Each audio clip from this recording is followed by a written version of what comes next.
apologies to make.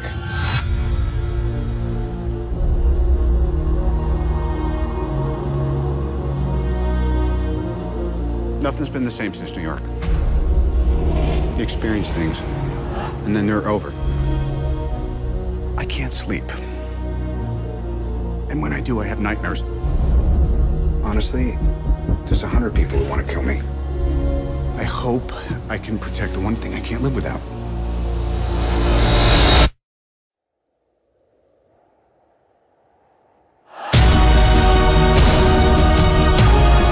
Ladies, children, sheep. Some people call me a terrorist. I consider myself a teacher. Lesson number 1. Heroes. There is no such thing.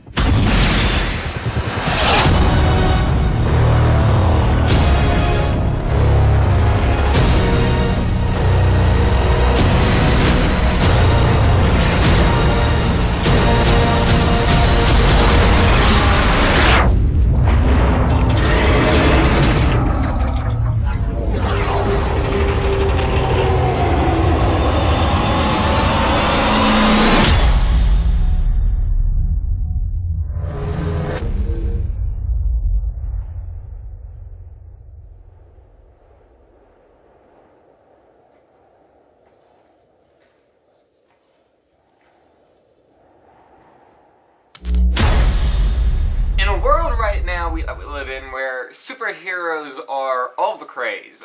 They are almost guaranteed box office hits every time a superhero film is released. Because the fans, especially comic book fans, riot over stuff. They're just like, they got that wrong, they got that wrong, they got that wrong. And it's kind of overwhelming sometimes. However, I will say, superhero movies are the best, like, cinema experiences. Like, if you can definitely go to a premiere of a superhero film, do it. Because it's amazing. The fans at superhero movies are the most, like, they're amazing.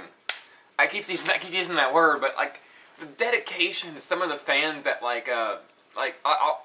obvious choice of answer, the Avengers.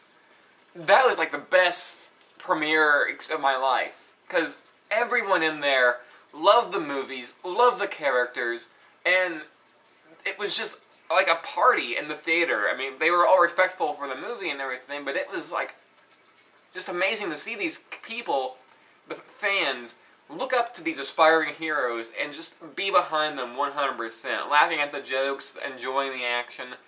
It's a really fun experience.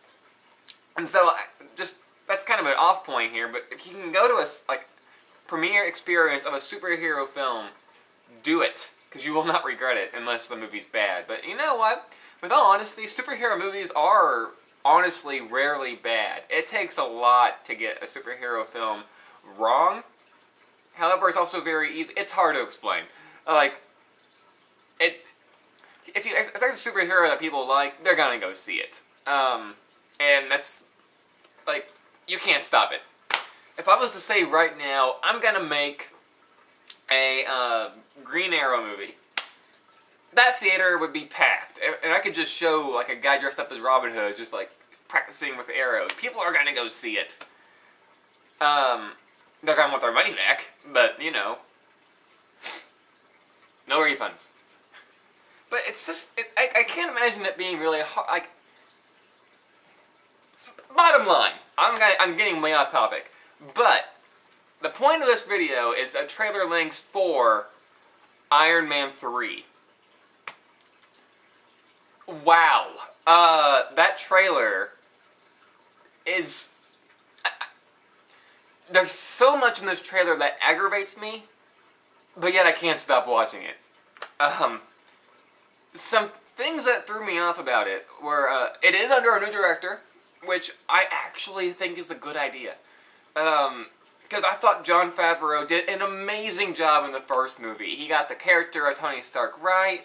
He, the villain was correct. The characters were, you know, for the most part, all likable. He gave a real personality to Jarvis, who we still never see. And it was... Iron Man 1 is still like one of my favorite movies of all time. Iron Man 2, however, Jon Favreau again, he missed the point. There were a lot of things in Iron Man 2 that were terrible. Case in point, the script. The script to Iron Man 2 is one of the worst I've ever seen. Because if there's one thing I hate in a movie, it's as you know scenes. And when a person specifically says, this is what I'm going to make, and this is how it works, and so and so and so and so, don't tell us, show it. You can cover, it's so much more, it's better if you just show how something works. Like, I'm trying to think of a good example of someone that just shows you how something works. It's kind of like Ghostbusters. Excellent example. What's it called? The trap that they set. They never once explain how it works. They throw it out into the hallway. It opens up a vortex, captures a ghost, and you know in your mind it's been caught. That's really a great way to do it. You never, ever just say how something works, because the audience is just going to be like, well, that was padding, you know?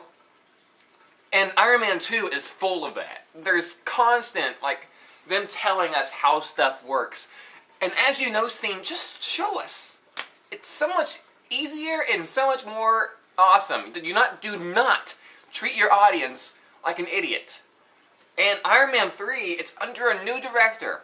I do not know who it is, but I love the direction that they're going with it. The villain that they've chosen is where I'm very, very iffy.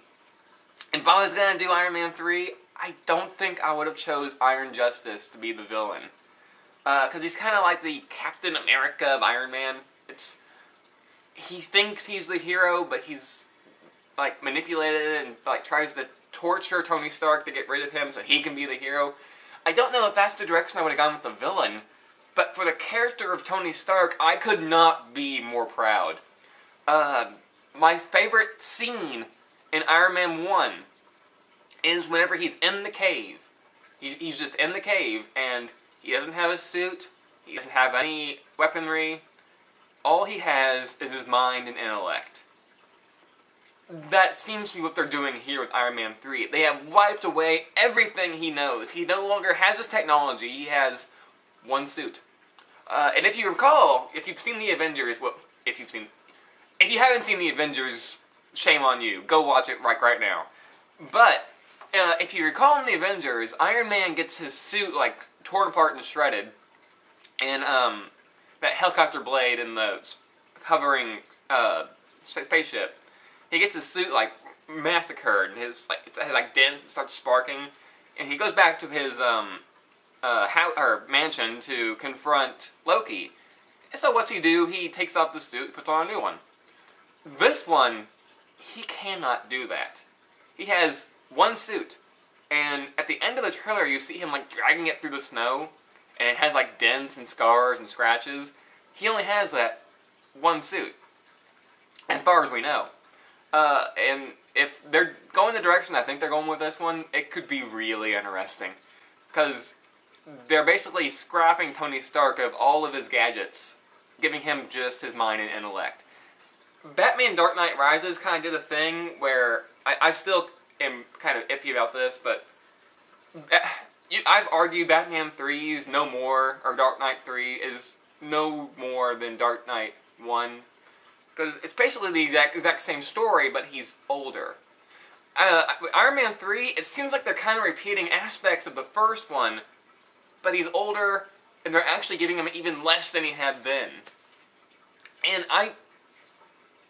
I am completely on board with the direction of Iron Man 3, except for the villain, which I'm sure I'm gonna get some like skip for that, but Iron Man 3 is going to be like a guaranteed blockbuster. Especially with the Avengers like launching Iron Man tenfold He is the only Avenger so far to have a guaranteed sequel. I mean, there's the Incredible Hulk, but who cares about the Hulk in the solo movies? That's unfair. I actually really did enjoy the Incredible Hulk, but that's just me. Iron Man 3 is going to be a guaranteed blockbuster. March 3rd, when that comes out, go see it, because it's gonna be, my guess it's gonna be the very final Iron Man movie. We're gonna see him again in the Avengers 2, hopefully. And, you know, but that's another thing that this is gonna be kind of awkward about. This is another thing that kind of bothers me in movies like this. Iron Man 1. We did not know that there was going to be sequels. We weren't even guaranteed there was going to be an Avengers movie. So there was actually that risk of Iron Man getting, like, hurt. Or, not hurt, but, like, killed. And we know Avengers 2 is coming. So, the problem with Iron Man 3... This is me nitpicking completely, but the problem with Iron Man 3 is we know he's going to be in the Avengers 2, so there's not really any fear that he's gonna die, It's gonna... We're never gonna feel like Iron Man's fighting for his life, because he's obviously gonna appear in the new one.